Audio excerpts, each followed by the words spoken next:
இருக்கீங்க. நம்ம என்ன பண்ண போகிறோம்னா ஒரு ஆன்சியன் ஸ்டைலில் ஃபிஷ் ஃப்ரை பண்ண போகிறோம். அது எப்படின்னா லைக் பிபிக்யூ மாதிரி கிடையாது. நம்ம ஸ்டிக் ஃபிஷ் பண்ண போகிறோம். ஸ்டிக் ஃபிஷ்னால் என்னென்னா நம்ம மீன் மேலே மசாலாலாம் துடவி அதை நம்ம ஸ்டிக்குள்ளே இன்ஸ்டேட் பண்ணி அதை நம்ம சுட்டு சாப்பிட போகிறோம். ஸோ வாங்க போகலாம். ஸோ இப்போ நமக்கு ஃபிஷ் ரெடி ஆயிடுச்சு.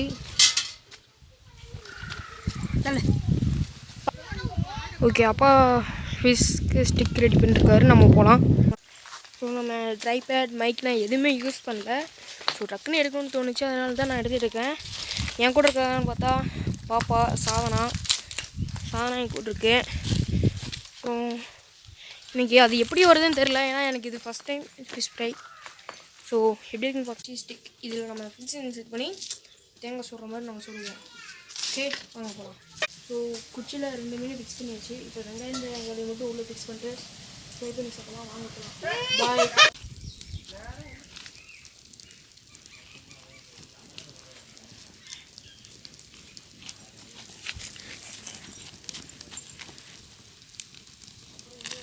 மீனை சுட்டாச்சு. சுட்ட மீனை இப்போ தோசைக்கல்லில் போட்டு பொரிச்சிட்ருக்கோம். அம்மா தான் ஃப்ரை பண்ணுறாங்க. ஸோ பார்த்தீங்கன்னாலே தெரியும் அந்த கொத்தமல்லி வெங்காயம் தக்காளி உங்களுக்கு காட்டியிருக்க மாட்டேன். ஸோ பார்த்துக்கோங்க. மீன் ரெடி ஆயிடுச்சு. பார்த்தீங்கன்னாலே தெரியும் மீன். ஸோ இப்போ ஒரு பீஸ் சாப்பிட்டு போகலாம்.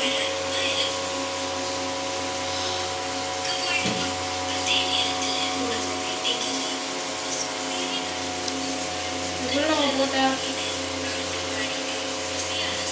வெங்காயம் கலர் இருக்குது.